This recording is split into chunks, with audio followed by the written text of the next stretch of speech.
사람들은 아직도 말한다. 부모는 자식을 위해 사는 거라고. 특히 여자는, 엄마는, 할머니는 더더욱 그래야 한다고. 나는 그 말을 믿고 평생을 살았다. 아들 하나, 딸 하나. 내 인생의 이유이자 숨쉬는 명분이었다. 하지만 그날 아침 나는 처음으로 나를 선택했다. 아침 6시 눈이 저절로 떠졌다. 알람이 울리지 않아도 늘 이 시간에 눈이 떠졌다. 아들네 아침밥 해주러 가야 하는 날이었다. 전날 밤 아들은 전화를 해서 이렇게 말했다. 엄마, 내일 일찍 와. 애 학교 보내야 하니까. 부탁이 아니라 명령처럼 들렸지만 나는 늘 그랬듯 아무 말도 하지 않았다. 그래. 그 한마디로 내 하루는 결정났다. 부엌에 서서 물을 올려놓고 나는 가만히 식탁 의자에 앉았다. 무릎이 시큰거렸다. 어제 밤부터 계속 아팠다. 병원에 가보라는 말은 수십 번 들었지만 시간이 없다는 이유로 미뤘다. 아들네, 딸네, 손주들. 내 시간은 늘 다른 사람의 것이었다. 그때 문득 이런 생각이 들었다. 내가 오늘 쓰러지면 저 사람들은 얼마나 걱정할까? 잠깐 상상해봤다. 그리고 바로 답이 나왔다. 걱정은 하겠지. 하지만 금방 이렇게 말할 게 뻔했다. 왜 미리 말 안 했어? 이럴 줄 알았으면 좀 알아서 하지. 하필 오늘이야? 나는 이미 수십 번 그런 말을 들어봤다. 휴대폰을 집어들었다. 아들 이름이 화면에 떠 있었다. 아들. 그 두 글자가 어쩐지 낯설게 보였다. 나는 전화를 받지 않았다. 처음 있는 일이었다. 벨이 3번, 4번 울리고 자동으로 끊겼다. 잠시 후 메시지가 왔다. 엄마 뭐해? 왜 전화 안 받아? 나는 한참을 보고 있다가 천천히 글자를 쳤다. 오늘은 못 간다. 바로 전화가 다시 왔다. 이번엔 받았다. 엄마, 뭐야 그게. 농담하지 말고 빨리 와. 나는 깊게 숨을 들이쉬었다. 오늘은 나 병원 간다. 잠깐 정적. 그리고 아들의 한숨. 아, 하필 오늘이야? 나는 웃음이 나왔다. 속에서 무언가가 툭 하고 부러지는 소리가 났다. 전화를 끊고 나서 딸에게도 연락이 왔다. 엄마, 오늘 애 좀 봐줘야 하는데 괜찮지? 나는 똑같이 말했다. 오늘은 못 가. 딸은 바로 짜증 섞인 목소리로 말했다. 엄마, 나도 바빠. 나만 힘들어? 그 말에 나는 아무 대답도 하지 않았다. 그냥 전화를 끊었다. 그날 병원에서 나는 수술이라는 말을 들었다. 크지 않은 수술이었지만 당장 쉬어야 한다고 했다. 집으로 돌아오는 길 버스 창밖을 보며 나는 이상하게도 마음이 편안했다. 이제 다 끝났구나. 뭐가 끝났는지는 모르겠지만 분명히 하나는 끝났다는 느낌이 들었다. 집에 도착하자 문 앞에 놓인 반찬통이 보였다. 딸이 며칠 전 가져다 놓은 것이었다. 뚜껑을 열자 이미 냄새가 나고 있었다. 그 반찬을 보며 나는 처음으로 분명히 깨달았다. 나는 이 집에서, 이 가족 안에서 사람이 아니라 기능이었다. 밥 해주는 기능, 아이 봐주는 기능, 불편할 때 쓰는 기능, 그리고 필요 없으면 언제든지 무시해도 되는 존재. 그날 밤 나는 아주 오랜만에 혼자 밥을 먹었다. 대충 차린 밥상이었지만 누군가 눈치 주지 않는 식사는 이상하리만큼 편했다. 숟가락을 내려놓고 나는 결심했다. 이제부터는 아들, 딸보다 나를 먼저 살기로. 그 결심이 얼마나 큰 파장을 불러올지 그때는 몰랐다. 사흘이 지났다. 병원에서 말한 대로 집에서 쉬고 있었지만 몸보다 더 아픈 건 마음이었다.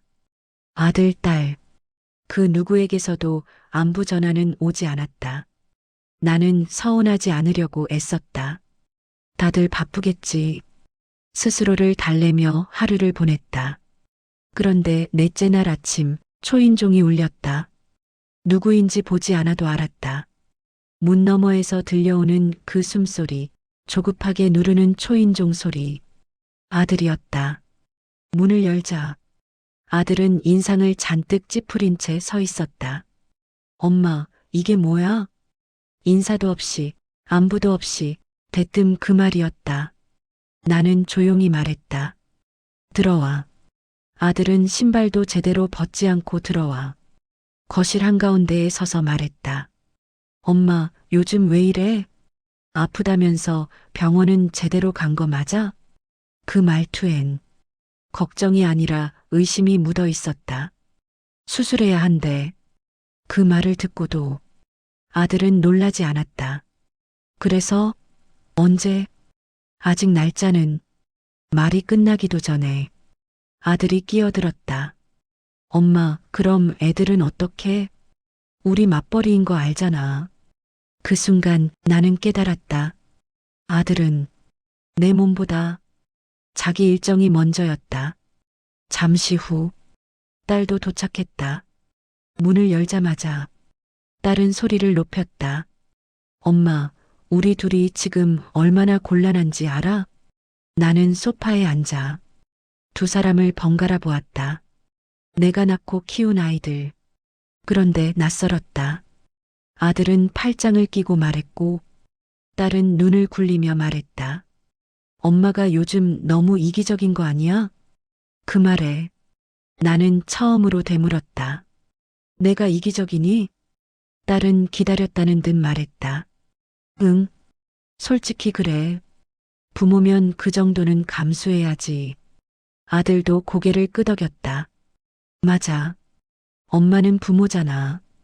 그 한마디가 칼처럼 가슴에 꽂혔다. 나는 조용히 말했다. 나도 사람이다. 그러자 딸은 비웃듯 웃었다. 엄마, 그런 말 할 나이야? 이제 와서 인생 찾겠다고? 아들은 더 직설적이었다. 엄마, 솔직히 말해. 요즘 어디서 이상한 생각 배워온 거 아니야? 그 말에 나는 웃음이 나왔다. 내가 나 생각하는 게 이상한 거니? 아들은 답했다. 그게 지금 중요해? 엄마 때문에 우리가 피해보고 있잖아. 그 순간 머릿속이 하얘졌다. 피해자. 그들은 피해자였고 나는 가해자였다. 나는 천천히 일어나 방으로 들어가 서류 봉투 하나를 가져왔다. 병원 진단서였다. 이거 봐라. 아들은 대충 훑어보고 말했다. 그래도 당장 죽는 건 아니네. 그 말에 딸이 덧붙였다. 엄마, 우리한테는 엄마밖에 없어. 나는 그 말을 가만히 곱씹었다. 너희한테는? 그렇다면 나한테는? 그 질문은 아무도 답해주지 않았다. 그날 아들은 마지막으로 이렇게 말했다. 엄마 계속 이럴 거면 진짜 부모 자격 없어. 딸은 문을 나서며 말했다. 우리도 더는 못 참아. 문이 닫히고 집안이 조용해졌다. 나는 한참 동안 그 자리에 서 있었다. 눈물은 나오지 않았다. 이미 말라버린 것 같았다. 그날 밤 나는 서랍에서 통장과 도장을 꺼냈다. 평생 모은 돈, 아이들 위해 쓰려고 아껴둔 돈, 그 통장을 보며 나는 처음으로 다른 미래를 떠올렸다. 이 돈으로 나 혼자 살아도 되지 않을까? 그 생각이 무섭지 않았다. 오히려 숨이 트이는 느낌이었다. 며칠 뒤 나는 작은 결정을 하나 했다. 아들 집, 딸 집에 다시 가지 않겠다고, 전화도 먼저 하지 않겠다고. 그건 복수가 아니었다. 거리두기였다. 나를 살리기 위한. 아들, 딸에게서 그날 이후로 연락은 없었다. 처음 며칠은 휴대폰을 자꾸 들여다봤다. 혹시나, 정말 혹시나 엄마 괜찮아? 라는 말이 올까봐. 하지만 화면은 늘 조용했다. 그제야 알았다. 아이들은 내가 사라진 게 아니라 필요 없어졌을 뿐이라는 걸. 나는 집안을 천천히 둘러보았다. 벽에 걸린 가족 사진, 아들 결혼식 사진, 딸 대학 졸업 사진, 손주들 돌잔치 사진. 그 사진들 앞에서 나는 오래 서 있었다. 그리고 하나씩 액자를 내려놓기 시작했다. 버린 건 아니었다. 상자에 고이 담아 넣었다. 과거를 버리는 게 아니라 지금의 나를 살리기 위해 잠시 내려놓는 거였다. 며칠 뒤 부동산을 찾았다. 혼자 살 건데요. 작아도 괜찮아요. 엘리베이터만 있으면 돼요. 중개사는 나를 흘끗 보며 말했다. 어르신, 자식분들 동의는? 나는 단호하게 말했다. 필요 없어요. 그 말이 이렇게 힘이 될 줄은 몰랐다. 집을 계약하고 나오는 길, 나는 병원에 들렀다. 수술 날짜를 잡았다. 이번에는 누군가에게 허락을 구하지 않았다. 의사가 물었다. 보호자는요? 나는 잠시 멈췄다가 말했다. 제가 제 보호자입니다. 의사는 고개를 끄덕였다. 그 한마디가 이상하게도 눈물이 나게 했다. 이사 당일 나는 정말로 혼자였다. 도와주는 사람도 짐을 나르는 가족도 없었다. 하지만 이상하게 외롭지 않았다. 이삿짐 아저씨가 물었다. 자식분들은 안 오셨어요? 나는 웃으며 말했다. 각자 바쁘죠. 그 말이 거짓말은 아니었다. 새 집은 작았다. 방 하나, 거실 하나, 햇빛이 잘 드는 창문. 처음으로 내 집이라는 느낌이 들었다. 나는 커튼을 달고 작은 화분을 들였다. 아침마다 햇볕이 바닥에 내려앉는 걸 가만히 바라봤다. 그 시간 동안 아무도 나를 부르지 않았다. 그 무렵 딸에게서 연락이 왔다. 엄마 어디야? 나는 바로 답하지 않았다. 한참 뒤에야 물었다. 왜? 딸은 당황한 듯 말했다. 그게 애 맡길 데가 없어서. 나는 잠시 침묵했다. 그리고 처음으로 이렇게 말했다. 그건 내 사정이지. 전화기 너머로 딸의 숨이 거칠어졌다. 엄마, 지금 그게 할 말이야? 나는 차분하게 말했다. 이제는 그래. 딸은 화를 냈다. 엄마 변했어. 나는 대답했다. 그래, 변했다. 며칠 뒤 아들에게도 전화가 왔다. 엄마, 이러지 말자. 이제 좀 도와줘.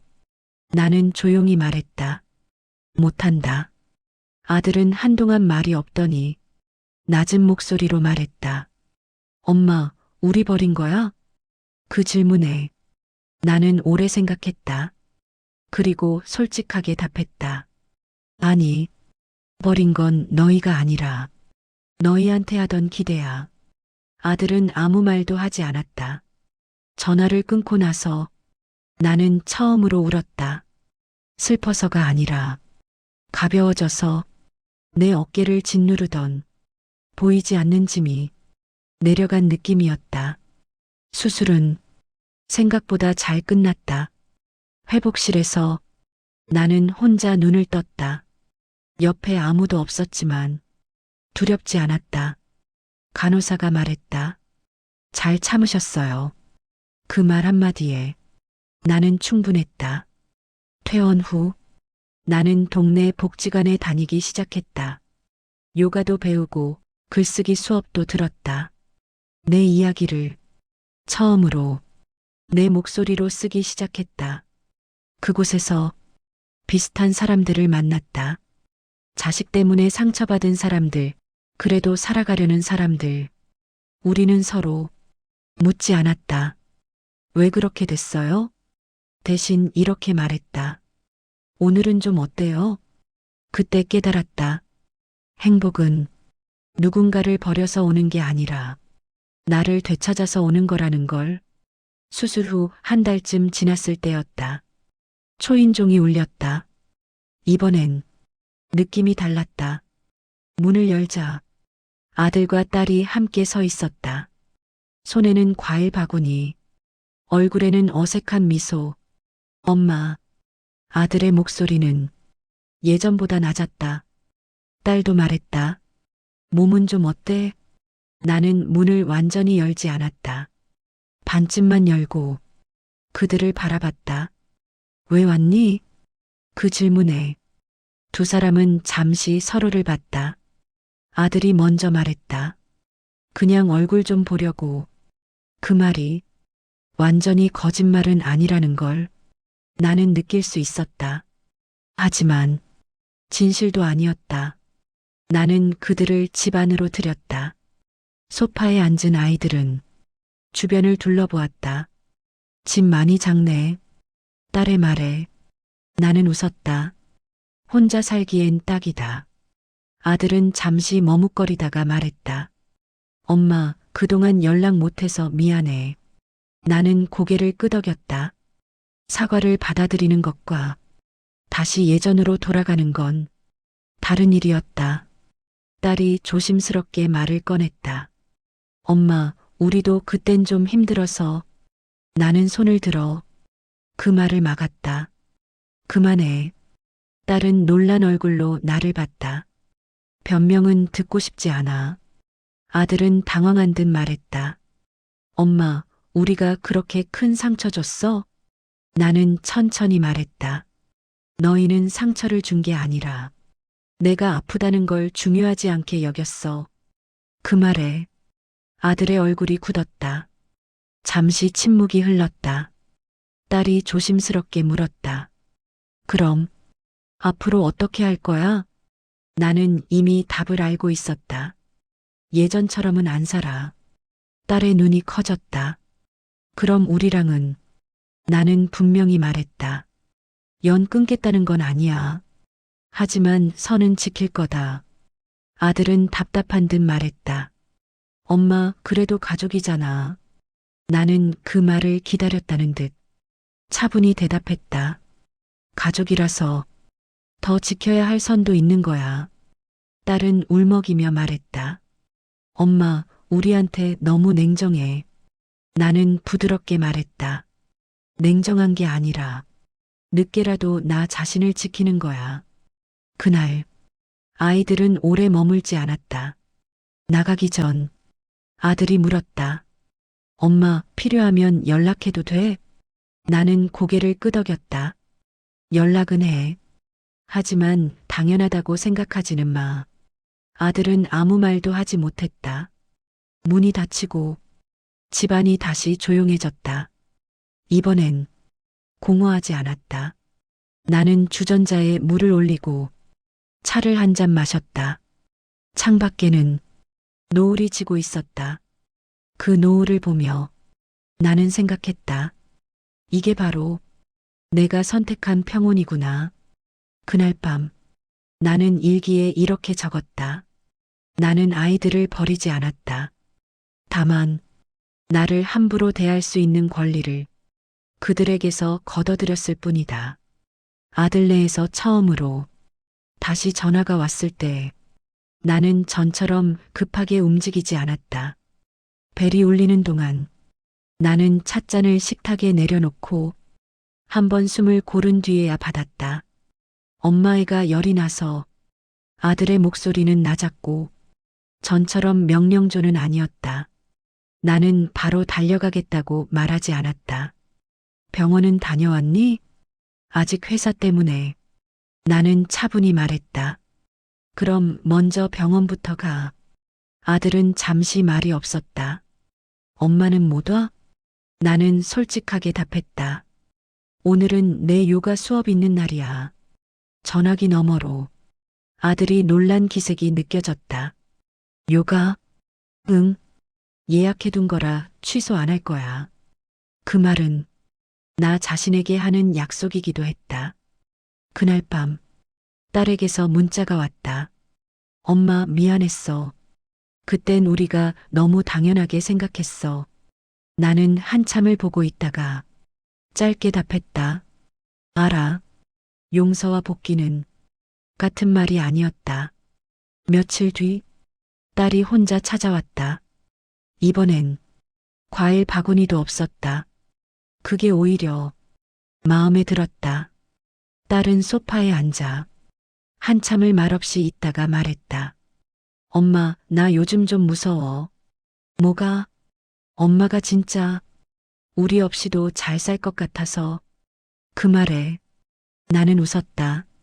그게 왜 무섭니까? 딸은 고개를 숙였다. 그동안 엄마가 늘 거기 있을 줄 알았어. 나는 딸의 손을 잡았다. 있긴 할 거야. 하지만 예전 방식은 아니야. 딸은 고개를 끄덕였다. 나도 바뀌어 볼게. 나는 분명히 말했다. 바뀌는 건 말로 하는 게 아니야. 딸은 대답하지 않았지만 그 눈빛은 달라져 있었다. 시간은 천천히 흘렀다.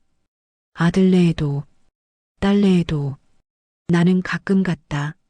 하지만 부르면 가는 게 아니라 내가 괜찮을 때만 갔다. 아이들이 눈치를 보기 시작했다. 엄마, 오늘 괜찮아? 그 말 한마디가 나를 웃게 했다. 복지관에서 나는 강사로도 활동하게 됐다. 글쓰기 수업에서 내 이야기를 읽어 내려가자 누군가가 울었다. 수업이 끝난 뒤 한 분이 내게 말했다. 선생님 이야기 들으니 저도 용기가 나요. 그 말을 들으며 나는 알았다. 내 선택이 누군가에겐 살 길이 될 수도 있다는 걸. 어느 날 손주가 물었다. 할머니, 왜 우리 집 안 살아? 나는 아이 눈높이에 맞춰 말했다. 할머니도 자기 집이 필요해서야. 손주는 고개를 끄덕였다. 그럼 놀러 가도 돼? 나는 웃으며 말했다. 물론이지. 미리 연락하면. 그날 밤 나는 일기에 이렇게 썼다. 나는 더 이상 누군가의 마지막 수단이 아니다. 이제는 선택지 중 하나다. 여행을 가겠다고 했을 때 아들, 딸은 동시에 물었다. 누구랑? 나는 짧게 답했다. 혼자. 그 말에 아이들은 아무 말도 하지 못했다. 예전 같았으면 위험해. 나이에 무리야. 왜 굳이? 이런 말들이 쏟아졌을 텐데 이번엔 달랐다. 그들은 내 선택을 함부로 막지 않았다. 나는 바닷가로 갔다. 멀리 갈 필요는 없었다. 기차로 2시간, 아무도 나를 아는 사람이 없는 곳. 작은 숙소에 짐을 풀고 창문을 열었다. 파도 소리가 방 안으로 들어왔다. 그 소리를 들으며 나는 오래 앉아 있었다. 아무 말도 하지 않고 아무 역할도 하지 않은 채 첫날 밤 나는 이상하게 잠이 오지 않았다. 침대에 누워 천장을 보며 평생을 떠올렸다. 아이들 뒷바라지, 남편 병간호, 시댁과 친정 사이의 줄타기. 그 모든 시간 속에서 나는 늘 누군가의 이름으로 불렸다. 누구 엄마, 누구 아내, 누구네 할머니. 그런데 지금 이 방에서는 그 어떤 호칭도 필요 없었다. 다음 날 아침 나는 바닷가를 걸었다. 아침 햇살이 물 위에서 반짝였다. 그 장면을 보며 갑자기 이런 생각이 들었다. 내 인생도 이렇게 반짝일 수 있었는데 조금 늦었을 뿐 끝난 건 아니었다. 카페에 들어가 창가 자리에 앉았다. 주변을 둘러보니 혼자 온 사람들이 생각보다 많았다.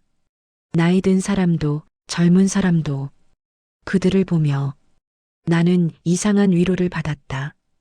혼자는 패배가 아니었다. 그날 오후 아들에게서 문자가 왔다. 엄마, 바다 사진 보니까 좋아 보이네. 나는 웃으며 답했다. 좋아. 나 지금 꽤 행복해. 그 문자를 보내고 나는 잠시 화면을 바라봤다. 행복하다는 말을 아이에게 솔직하게 한 건 처음이었다. 여행 마지막 날 밤, 나는 숙소에서 일기를 썼다. 나는 자식을 버려서 행복해진 게 아니다. 나를 버리지 않기로 해서 행복해진 것이다. 그 문장을 쓰고 한참을 바라보다가 조용히 펜을 내려놓았다. 집으로 돌아오는 기차 안에서 나는 거울을 봤다. 예전보다 얼굴의 주름은 늘었지만 눈빛은 달라져 있었다. 조금 늦게 나를 만난 사람처럼 복지관에서 내 글을 처음으로 공개적으로 읽은 날이었다. 마이크를 잡는 손이 조금 떨렸다.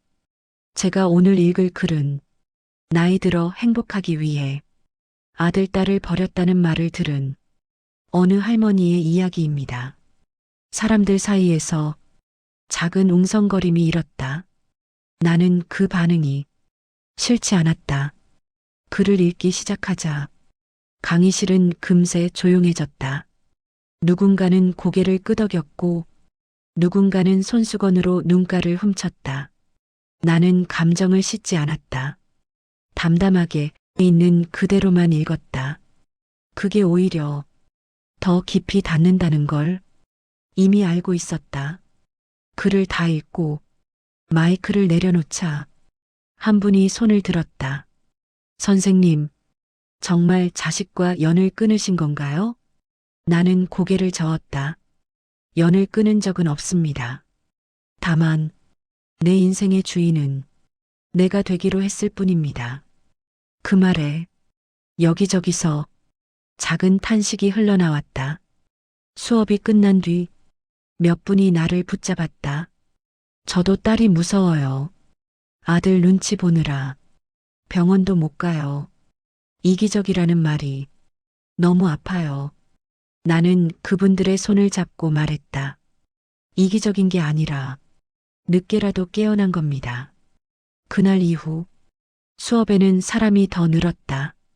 어느 날 지역 신문에서 연락이 왔다. 어르신 글을 기사로 소개하고 싶은데 괜찮으실까요? 나는 하루를 고민했다.